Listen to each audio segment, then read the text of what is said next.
तो नमस्कार। आज हम लोग जैविक घटक के अंतर्गत सजीव के विभिन्न लक्षणों के बारे में अध्ययन करेंगे। जैसे जैविक घटक के अंतर्गत हमने कहा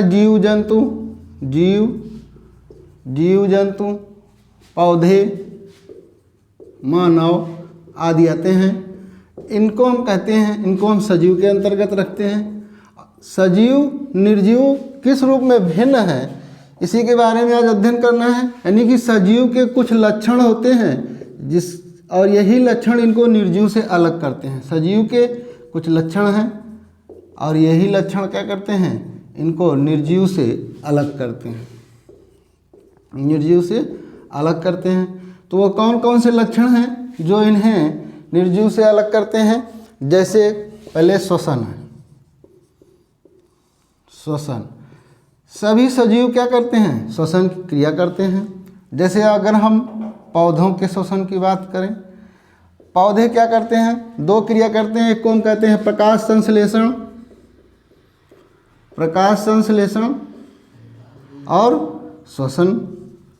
तो प्रकाश संश्लेषण तो सिर्फ दिन में ही होता है, यानी कि दिन में सूर्य के प्रकाश की उपस्थिति में, इसके बारे में आपको बताया गया है। सूर्य के प्रकाश की उपस्थिति में ही प्रकाश संश्लेषण की क्रिया होती है और सूर्य का प्रकाश हमें कब मिलता है, दिन में। और श्वसन क्रिया दिन और रात दोनों में होती है, दिन रात दोनों में। और पौधे प्रकाश संश्लेषण क्रिया में कार्बन डाइऑक्साइड ग्रहण करते हैं, ऑक्सीजन छोड़ते हैं। और श्वसन क्रिया में ऑक्सीजन लेते हैं और कार्बन डाइऑक्साइड बाहर करते हैं। यह है अंतर, ये दिन रात। और ये दोनों क्रियाएं किसके द्वारा होती हैं, पौधों की पत्तियों द्वारा। इसी प्रकार से जीव भी श्वसन क्रिया करते हैं और सभी जीवों के श्वसन क्रिया के कुछ अंग भी अलग अलग होते हैं। जैसे अगर हम देखें कि अगर केचुआ है तो केचुआ किसके द्वारा श्वसन करेगा, केचुआ त्वचा द्वारा।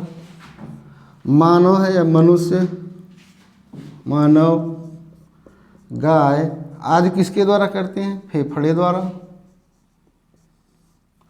मछली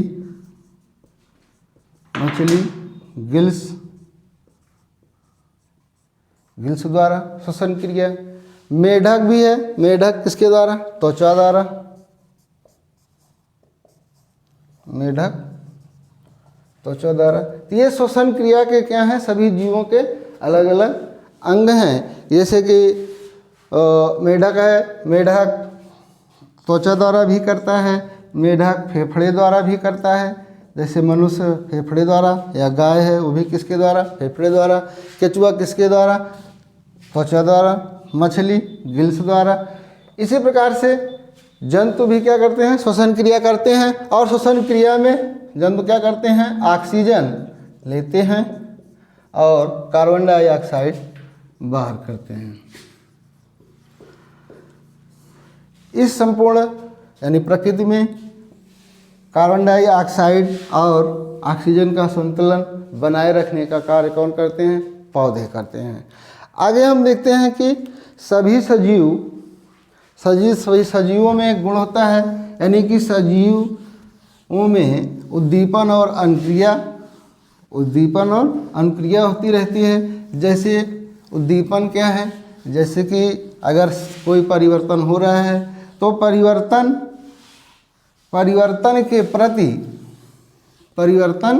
अगर कोई परिवर्तन होता है तो सजीव कुछ न कुछ प्रक्रिया करते हैं और वह प्रक्रिया क्या कहलाती है, वह प्रक्रिया कहलाती है उद्दीपन। और उसी परिवर्तन के प्रति जब सजीव परिवर्तन के प्रति कुछ अनुक्रिया करते हैं, यानी कुछ प्रक्रिया करते हैं, तो उसी को हम क्या कहते हैं, अनुक्रिया कहते हैं। जैसे इसका एक उदाहरण हम लेते हैं कि यदि गर्म जल है और गर्म जल में हम हाथ डालते हैं, तो गर्म जल में जब हम हाथ डालते हैं तो हाथ को झटके से पीछे हटा लेते हैं। तो गर्म जल यहाँ क्या है, उद्दीपन है, और हाथ को पीछे हटाना ये क्या है, अनुक्रिया है। यानी उद्दीपन, कोई परिवर्तन हुआ, और अनुक्रिया हाथ को पीछे हटाना, उद्दीपन के प्रति अनुक्रिया होती रहती है। तो ये किसके लक्षण हैं? सजीवों के लक्षण हैं। अब सजीव में हम देखते हैं कि कुछ इंद्रियां ऐसी होती हैं, कुछ इंद्रियां होती हैं, जैसे है कान है, 5 इंद्रियां बताया गया है, 5। तो जैसे कान, नाक, आँख, त्वचा और जिह्वा, 5 इंद्रियां। कान का क्या काम है? सुनना, नाक का सूंघना, आँख देखना, त्वचा महसूस करना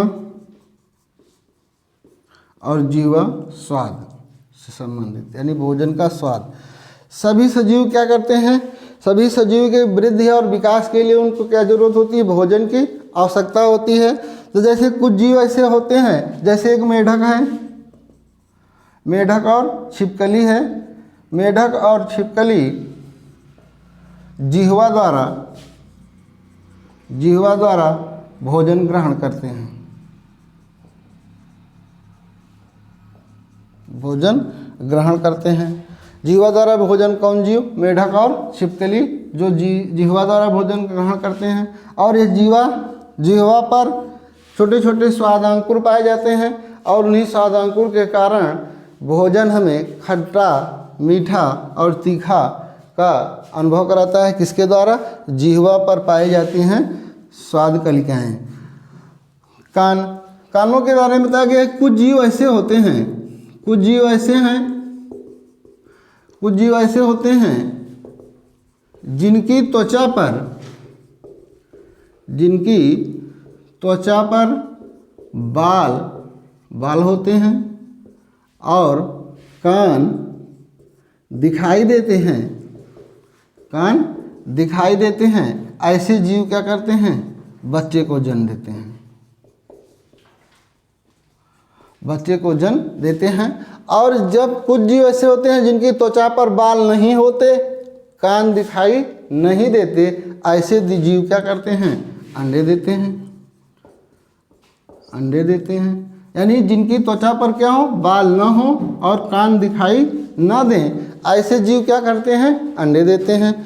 लेकिन कुछ जीव ऐसे हैं, जैसे चमगादड़ है, व्हेल मछली है,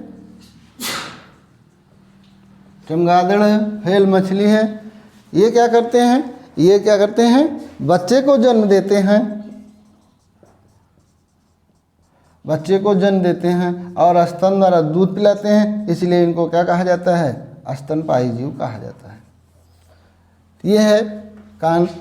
अब कुछ जीव ऐसे होते हैं जिनकी घ्राण शक्ति ज़्यादा होती है, यानी जैसे एक रेशम का कीट है,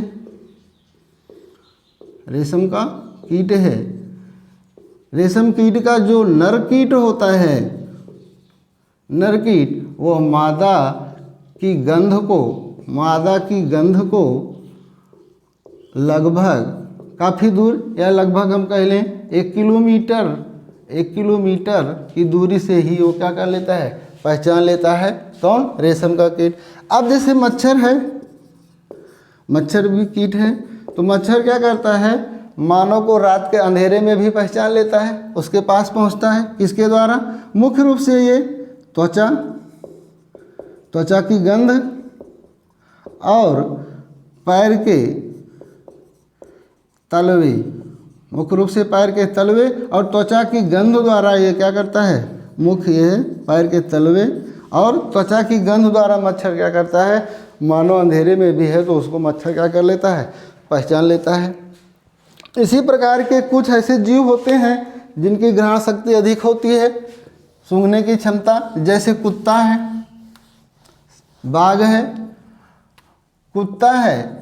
यदि कोई बाहरी कुत्ता आकर उसके क्षेत्र में मूत्र का त्याग करता है तो कुत्ता ये समझ लेता है कि कोई बाहरी कुत्ता है, हमारे क्षेत्र से बाहर का कुत्ता इस क्षेत्र में आया हुआ है।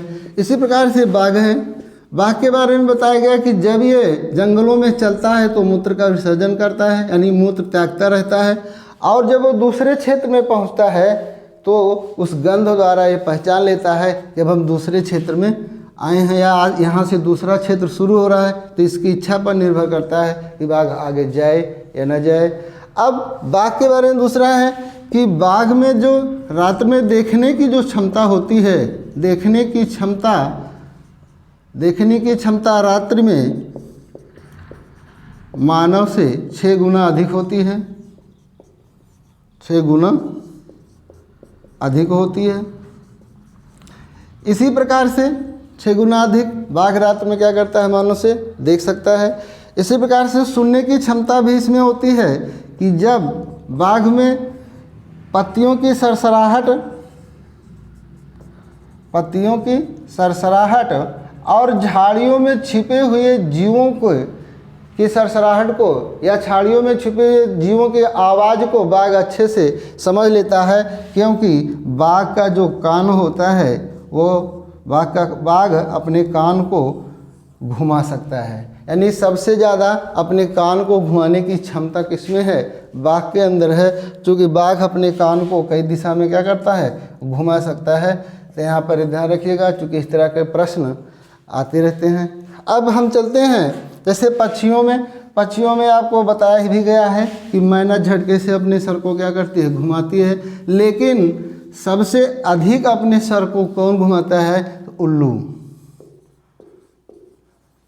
उल्लू जो होता है काफ़ी पीछे तक अपने सर को क्या कर सकता है, घुमा सकता है। लेकिन झटके से बार बार सर को कौन घुमाती है, मैना है। ये प्रश्न आ भी चुका है। तो उल्लू क्या करता है, अपने गर्दन को अधिक घुमा सकता है। क्योंकि पक्षियों के जो नेत्र होते हैं वो सर के एकदम ऊपर होते हैं और वो अपनी पुतलियों को घुमा नहीं सकते, इसलिए अगल बगल की वस्तुओं को देखने के लिए अपने सर को वो क्या करते हैं, घुमाते रहते हैं। कुछ जीव ऐसे होते हैं। अब जीवों के बारे में जैसे कि अगर गति की बात किया जाए, गति तो सभी जीवों में गति होती है। अब वृक्ष कैसे गति करते हैं, यानी पत्तियों का चलना, पत्तियों का डोलना या चलना, तनों का प्रकाश की ओर आगे बढ़ना, तनों का प्रकाश की ओर आगे बढ़ना, ये सब क्या है, पौधों की गतियां हैं। इसी प्रकार से कुछ पक्षियों की भी गतियां हैं। पक्षियां क्या करती हैं, पक्षियां उड़ती हैं। पक्षियां ज़्यादातर क्या करती हैं, उड़ती हैं। लेकिन शुतुरमुर्ग और एमू पक्षी दौड़ती है।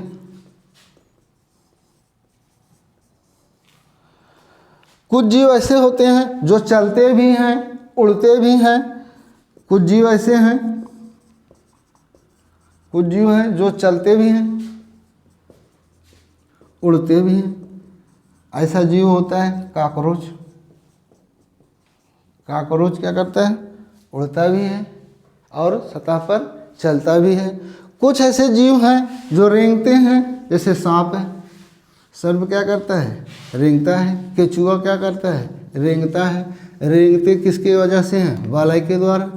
इनके शरीर में वलय होते हैं और ये वलय के द्वारा क्या करते हैं, रेंग कर चलते हैं। कुछ ऐसे जीव होते हैं जिनके कान होते ही नहीं, जैसे सांप के क्या होता है, कान नहीं होता। यह जमीन की कंपन से अपने सामने किसी भी वस्तु को पहचान लेता है, समझ जाता है। तो सांप के कान नहीं होते हैं। तो ये है पक्षी जीव जंतु के कुछ विशेष लक्षण हैं। इनके बारे में या इनसे प्रश्न सीटेट में आते रहते हैं। अब कुछ जीव जंतु हैं उनके जैसे कुछ बच्चों के नाम, यानी कि कुछ जीव जंतु हैं जिनके बच्चों के नाम को थोड़ा सा यहाँ पर जानना है। जैसे चमगादड़ है, जैसे चमगादड़ है, कुत्ता है। इनके बच्चे को चमगादड़, कुत्ता, चमगादड़ है, कुत्ता है और शार्क है, शार्क इनके बच्चे को पिल्ला, पिल्ली कहते हैं। बंदर है, बंदर के बच्चे को क्या कहते हैं? शिशु कहते हैं, बंदर के बच्चे को शिशु। भेड़ है, बकरी है, इसके बच्चे को क्या कहते हैं?